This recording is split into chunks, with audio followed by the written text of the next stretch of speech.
Hello everyone, welcome to अपना सपना JRF. आज की इस वीडियो में हम करने वाले हैं top 10 PYQs practice from unit number 11 यानी evolution for upcoming CSIR net life science 2023।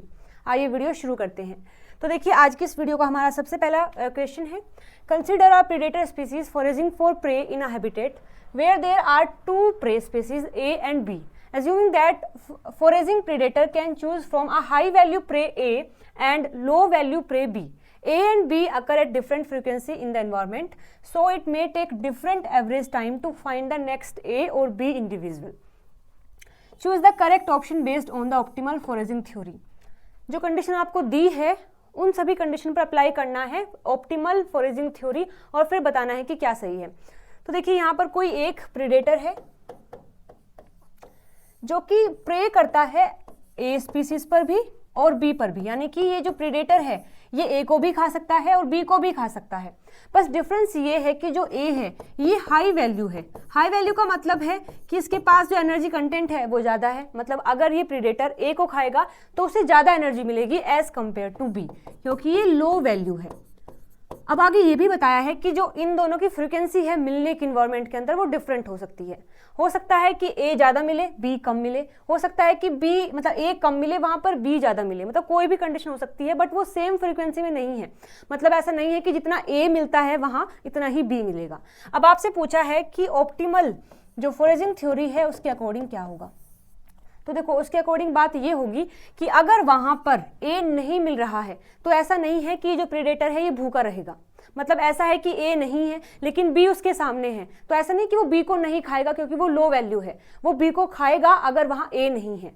ठीक है, तो इसका मतलब ये है कि अगर वहां ए नहीं है तो वो बी को खा सकता है, और अगर बी नहीं है ऑब्वियसली वो ए को खाएगा। चलिए एक बार मैच कर लेते हैं। बहुत ही आसान सा क्वेश्चन ये है।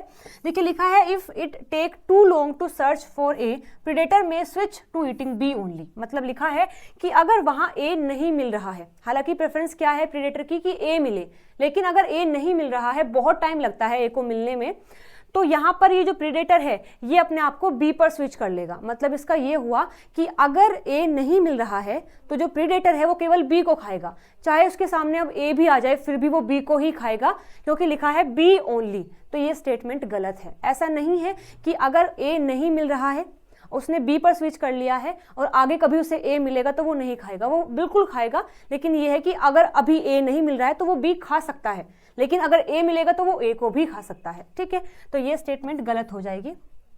सेकंड में लिखा है if it take too long to search for A, यदि ए को सर्च करने में बहुत टाइम लग रहा है तो ये जो प्रेडेटर है may eat both A and B whichever is encountered, यानी कि अगर ए को सर्च करने में बहुत टाइम लग रहा है तो वो ए को भी खा सकता है अगर मिलेगा, बी को भी खा सकता है अगर मिलेगा। ऐसा नहीं कि ए को ही खाएगा या फिर बी को ही खाएगा, जो भी उसे दिखता है वो उसे खाएगा अगर हाई वैल्यू जो ए है उसे ढूंढने में टाइम लगता है। तो ये स्टेटमेंट हमारा सही हो जाएगा according to optimal foraging theory.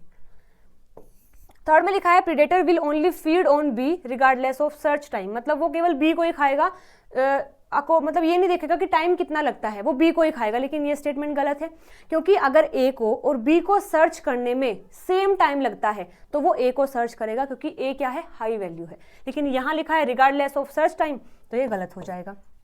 Fourth में लिखा है predator will never feed on B irrespective of its relativeness to frequency.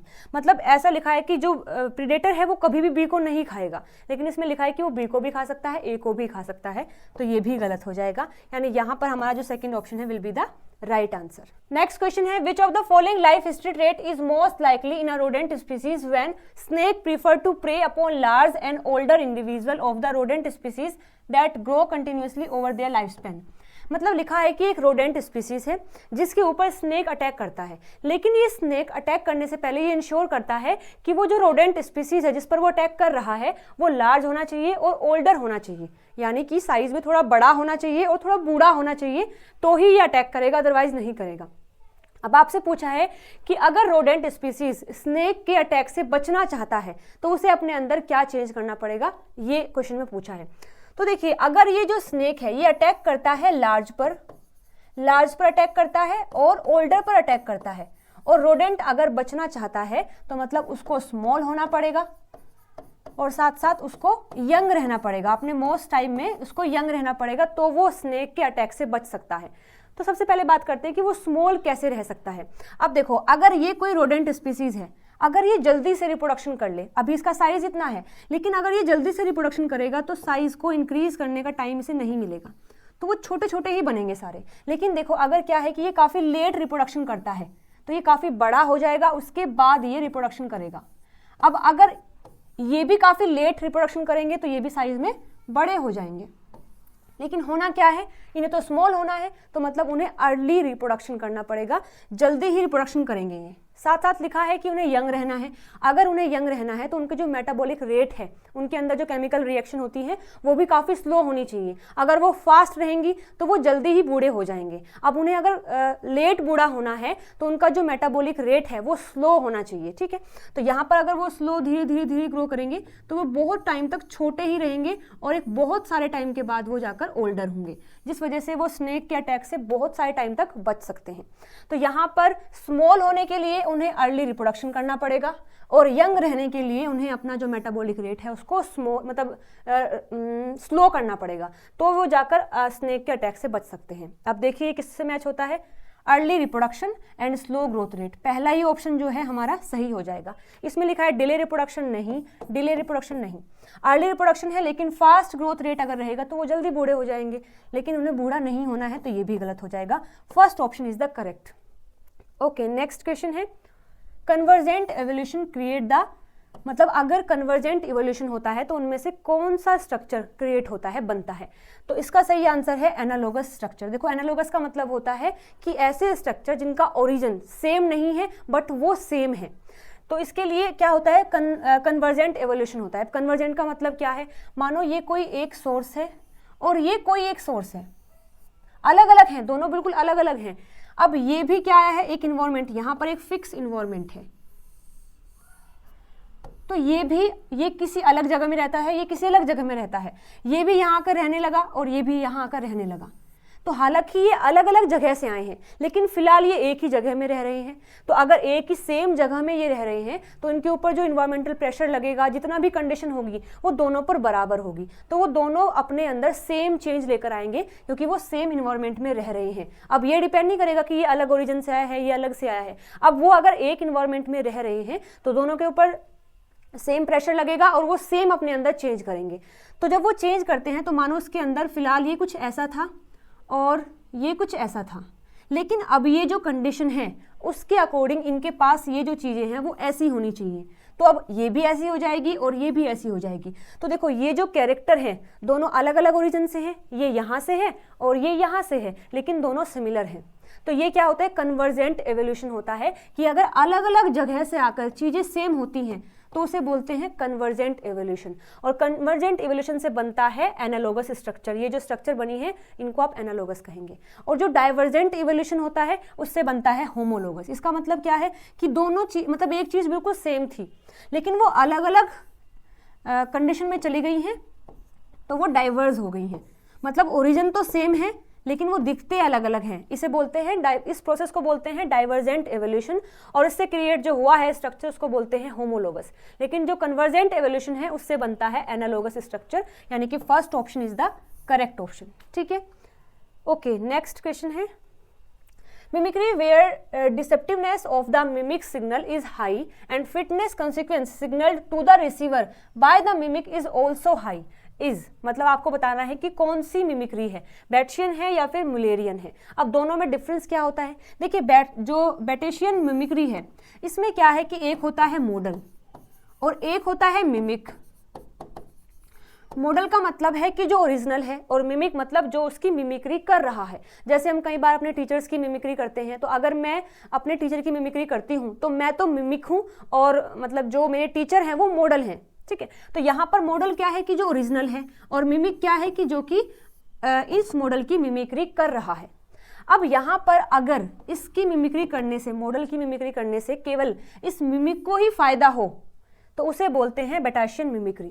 लेकिन अगर मॉडल और मिमिक दोनों को फायदा होता है तो उसे बोलते हैं मुलेरियन मिमिक्री।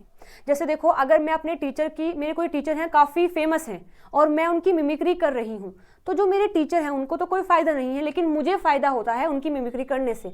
तो मतलब मैं कैसी मिमिक्री कर रही हूँ? बेटेशियन मिमिक्री। लेकिन अगर मेरे मिमिक्री करने से मुझे भी फ़ायदा है और मेरे टीचर को भी फ़ायदा है, तो वो हो जाएगा मुलेरियन मिमिक्री। अब देखो यहाँ पर लिखा क्या है कि जो मिमिक्री हुई है उसमें ये जो मिमिक है, जो मतलब मिमिक्री कर रहा है, उसका सिग्नल भी हाई है, और जो फिटनेस है मतलब कि उसे जो फायदा हो रहा है वो भी मिमिक को ही फायदा हो रहा है। यानी कि ये मिमिक है, ये अपना सिग्नल दे रहा है, मतलब ये मिमिक्री कर रहा है हाई फ्रीक्वेंसी में, और जो रिसीव कर रहा है उसको भी मिमिक्री मतलब लग रही है कि हाँ वो सेम है, मतलब जिसकी मिमिक्री कर रहा है उसको भी लगता है कि ये वही है जिसकी मिमिक्री कर रहा है। तो मतलब यहाँ पर दोनों साइड से इसी का ही फायदा है, तो उसको बोलते हैं बेटेशियन मिमिक्री। एक बार मैं फिर से बता देती हूँ। मिमिक्री वेयर डिसेप्टिवनेस, मतलब डिसेप्टिवनेस का मतलब होता है धोखा देना, मतलब मिमिक्री करना। Of the mimic signal is high, मतलब ये जो मिमिक कर रहा है ये पूरे अच्छी तरीके से मिमिक्री कर रहा है, पूरा धोखा दे रहा है अगले को। And fitness consequence signal to the receiver by mimic is also high, और जो उसकी मिमिक्री को रिसीव कर रहा है वो भी पूरा यकीन कर रहा है कि हाँ ये वो सेम ही है, हालांकि वो सेम नहीं है, ओरिजिनल नहीं है, लेकिन जो देख रहा है उसे लगता है कि ये बिल्कुल ओरिजिनल ही है। तो दोनों ही केस में मिमिक का ही फायदा है, क्योंकि ये चाहता ही यही है कि जो रिसीवर उसको देख रहा है वो पागल बन जाए, तो ये पागल बनाने में सक्षम भी है। तो मतलब यहाँ पर जो हमारा मिमिक्री होगा वो कैसा होगा? बेटेशियन होगा। ठीक है, तो हमारा first option will be the right answer. Okay, next question दिया है, example of antibiotic resistance highlight important feature of natural selection which of the following statement is not true. मतलब इसमें गलत कौन सा है ये आपको बताना है। नेचुरल सिलेक्शन को लेकर ये क्वेश्चन दिया है, तो evolution by natural selection is progressive, it makes individual better. मतलब कि ऐसा एवोल्यूशन जो कि नेचुरल सिलेक्शन के थ्रू होता है वो प्रोग्रेसिव होता है, मतलब हमेशा बढ़ता रहेगा और जो इंडिविजुअल है उसको बेटर बनाता रहेगा। तो ये फर्स्ट स्टेटमेंट ही गलत है। अब देखो, ये जो एवोल्यूशन होता है चाहे वो किसी भी फैक्टर से हो, नेचुरल सिलेक्शन से या फिर कोई अदर सिलेक्शन से हो, तो वो कभी भी हम ये नहीं बोल सकते कि वो बेटर कैरेक्टर को फॉर्म करेगा। ऐसा नहीं होता है, क्योंकि एवोल्यूशन के लिए कोई भी कैरेक्टर बेटर नहीं है, क्योंकि एवोल्यूशन का मतलब ही है लगातार चेंज। कोई कैरेक्टर चाहे अच्छा हो चाहे बेकार हो, उसमें लगातार चेंज होता रहेगा रिक्वायरमेंट के अकॉर्डिंग। तो यहाँ पर हम ये नहीं बोल सकते कि ये बेटर है, ये बस चेंज हुआ है, बेटर हो चाहे ना बेटर हो। साथ साथ प्रोग्रेसिव, ये जरूरी नहीं है कि प्रोग्रेसिव ही हो। प्रोग्रेसिव का मतलब है कि एक कैरेक्टर है जो कि सिंपल फॉर्म में है और वो हो गया है कॉम्प्लेक्स। तो क्या ऐसा होता है कि एवोल्यूशन से हमेशा सिंपल से कॉम्प्लेक्स बनता है? ऐसा नहीं है, कभी कभी कॉम्प्लेक्स से सिंपल भी बन जाता है। तो जरूरी नहीं है कि हमेशा प्रोग्रेसिव हो, और ये भी जरूरी नहीं है कि वो हमेशा बेटर इंडिविजुअल ही बनाए। इस वजह से ये फर्स्ट स्टेटमेंट ही हमारा गलत हो जाएगा। सेकेंड में लिखा है, natural selection acts on individual but it is population that change with time. Exactly देखो, पॉपुलेशन किससे बनी है? इंडिविजुअल से बनी है। अब मानो यहाँ पर इतने सारे इंडिविजुअल है और हमने देखा कि अभी फिलहाल उनके पास, सभी के पास एस कैरेक्टर था, लेकिन कुछ समय बाद इन सभी के पास क्या है? पी कैरेक्टर है। तो वो जो पी कैरेक्टर है, हम क्या बोलते हैं कि इस पॉपुलेशन में एस की जगह पर पी कैरेक्टर आ गया है। लेकिन वो पी कैरेक्टर आया कहाँ पर है? इंडिविजुअल में आया है ना, अलग अलग। मतलब इसमें पहले एस था तो यहाँ पी आ गया है, यहाँ एस था तो यहाँ पी आ गया है, यहाँ एस था तो पी आ गया है। मतलब इसमें लिखा ये है कि जो नेचुरल सिलेक्शन है वो इंडिविजुअल पर एक्ट होता है, लेकिन हम देखते पूरे पॉपुलेशन में चेंज है। ठीक है, तो ये स्टेटमेंट सही है, ऐसा ही होता है। थर्ड में लिखा है, natural selection does not cause genetic change in the individual. देखो, ये जो नेचुरल सिलेक्शन होता है ये एक्ट करता है ऑन द फिनोटाइप, मतलब जो फिजिकल अपीयरेंस है उस पर काम करता है, ना कि जीनोटाइप पर। तो यहाँ पर लिखा भी सही है कि does not cause genetic change, तो ये सही हो जाएगा। जो नेचुरल सिलेक्शन है वो एक्ट करता है फिनोटाइप पर, मतलब ये भी सही है। गलत पूछा है, फर्स्ट गलत है, यानी first option will be the right answer. Okay, next question, the common cuckoo, a parasitic bird, lay egg in the nest of other bird species. Soon after the cuckoo egg hatch, the chick shoves the nest owner's egg out of the nest. This is an example of, मतलब मानो कि ये कोई एक चिड़िया है और ये किसी दूसरी, मतलब ऐसे लेते हैं कि ये ए है, ये बी है। ये जो बी बर्ड है इसका ये नेस्ट है, इसका घोंसला है, और ये जो ए बर्ड है ये अपना घोंसला नहीं बनाती है, जबकि अपने जो अंडे हैं वो यहाँ पर देती है। अब जैसे ही इन अंडों से उसका बच्चा निकलता है, तो जैसे ये निकलते हैं तो वहां पर इस बर्ड के जो एग हैं उनको ये फेंक देते हैं, बाहर निकाल देते हैं। ठीक है, तो ये कैरेक्टर है क्या? अब ये कैरेक्टर है हमारा इन्नेट बिहेवियर, क्योंकि देखो लिखा क्या है, soon after the cuckoo egg hatch, मतलब जैसे ही वो बच्चे इस अंडे से बाहर निकलते हैं तुरंत वो क्या करते हैं, उस दूसरी बर्ड के जो एग है उनको बाहर फेंक देते हैं। तो यहाँ पर ये जो कुकू बर्ड है उसको टाइम ही नहीं मिला कि ये अपने बच्चों को सिखाए कि तुम्हें ऐसा करना है, इसलिए ये हैबिचुएशन भी नहीं है, इम्प्रिंटिंग भी नहीं है और ऑपरेंट कंडीशनिंग भी नहीं है। अब इन तीनों के लिए होता क्या है, चीज़ें सिखानी पड़ती हैं। इम्प्रिंटिंग में क्या होता है, बच्चे धीरे धीरे देखते हैं अपनी मम्मी को पापा को कि वो क्या कर रहे हैं, तो वो भी वही काम करना स्टार्ट कर देते हैं, लेकिन उसमें टाइम लगता है। लेकिन यहाँ लिखा है soon after the Kuku egg hatch, मतलब उन्हें इतना टाइम नहीं मिला है कि वो इम्प्रिंटिंग सीख सके, तो ये भी गलत हो जाएगा, ये भी गलत हो जाएगा। साथ साथ लिखा है कंडीशनिंग, कंडीशनिंग के लिए भी टाइम लगता है, मम्मी सिखाती है कि ऐसा करना है ऐसा करना है, लेकिन अगेन फिर सून आफ्टर दिया है कि एकदम से जब हैच होता है तो वो बाहर निकलते हैं तो वो ये काम करते हैं, मतलब ये इनका इन्नेट बिहेवियर है, मतलब वो उनके जीन में ही ऐसा है कि उन्हें ऐसा करना है। तो ये क्या है, उनका इन्नेट बिहेवियर है, यानी third option will be the right answer. Next question है, which one of the following does not contribute to micro evolution change, मतलब इनमें से कौन सा प्रोसीजर है जो कि माइक्रो एवोल्यूशनरी चेंज को नहीं करता है। तो हम जब हार्डी-विनबर्ग इक्विलिब्रियम पढ़ते हैं तो उसमें हम देखते हैं कि जो रैंडम मीटिंग होती है वो किसी भी तरीके से जो एलिलिक फ्रीक्वेंसी होती है या फिर उसमें चेंज नहीं करता है। तो यहाँ पर भी म्यूटेशन भी चेंज करता है, जेनेटिक ड्रिफ्ट भी चेंज करता है और नेचुरल सिलेक्शन भी करता है, लेकिन जो रैंडम मीटिंग है ये कोई भी इफेक्ट कोज नहीं करता है, ना ही हेल्प करता है in the micro evolutionary change. तो हमारा second option will be the right answer. Okay, next question दिया है, according to Hamilton rule altruistic behaviour can evolve when RB is greater than C, जहां पर B का मतलब क्या है, एक्स्ट्रा बेनिफिट, और C का मतलब क्या है, कॉस्ट, मतलब कि ये होता है RB ग्रेटर देन या फिर इक्वल टू C होना चाहिए। मतलब कि कोई भी ऑर्गेनिज्म अगर किसी दूसरे ऑर्गेनिज्म की हेल्प करता है तो वहां पर ये फिनोमिना अगर लागू होता है तो ही वो हेल्प करेगा, यानी कि उसकी हेल्प करने में जितने नुकसान उसको हैं उससे ज़्यादा उसे फायदा होना चाहिए। मतलब B इज द बेनिफिट, लिखा भी है, where B is the extra benefit gain by the recipient as a result of the altruistic behaviour, C is the cost to the actor arising from performing the altruistic act and R is the relatedness between the, मतलब आपको R बताना है कि R क्या है। तो देखो R यहाँ पर क्या है, मानो ये A स्पीसीज है और ये B है, और ये जो A है ये B की हेल्प करना चाहता है। अब देखना पड़ेगा कि इन दोनों में रिलेशन क्या है, और वो जो रिलेशन होती है उसको हम R से रिप्रेजेंट करते हैं। R से मतलब कि वो उसका भाई भी हो सकता है, उसकी बहन भी हो सकती है, मम्मी हो सकते हैं, पापा हो सकते हैं। तो ये जो R है ये बताता है कि वो कौन है जिसकी वो हेल्प करना चाहता है। तो यहाँ पर C क्या है, कॉस्ट, यानी से कितना नुकसान होगा, B है कि कितना बेनिफिट होगा, और R का मतलब होता है कि जो एक दूसरे की हेल्प कर रहे हैं उनके बीच में रिलेशन क्या है। तो आपसे पूछा है कि यहाँ पर जो R होता है उसका मतलब क्या है, तो देखिए R का मतलब है कि individual performing the altruistic act and the recipient, मतलब कि जो हेल्प करना चाहता है और जिसकी हेल्प होगी उनके बीच में क्या रिलेशन है वो हम R से रिप्रेजेंट करते हैं, यानी कि second option will be the right answer. ठीक है, नेक्स्ट क्वेश्चन है, an interaction where the actor and the recipient both suffer a cost is referred to as, मतलब इन चारों में कौन सा होता है जिसमें कि दोनों को नुकसान होगा। तो देखो म्यूचुअलिज्म क्या होता है, पॉजिटिव पॉजिटिव, कोऑपरेशन भी क्या है, पॉजिटिव पॉजिटिव, जो एल्ट्रिज्म है उसमें भी एक पॉजिटिव एक नेगेटिव, लेकिन जो स्पाइट है उसमें दोनों ही नेगेटिव होते हैं। तो यहाँ पर पूछा है कि दोनों को नुकसान होगा तो वो होगा स्पाइट। स्पाइट का मतलब होता है चीटिंग करना, धोखा देना, तो उसमें दोनों का ही नुकसान हो रहा होता है। तो यहाँ पर spite is the right answer.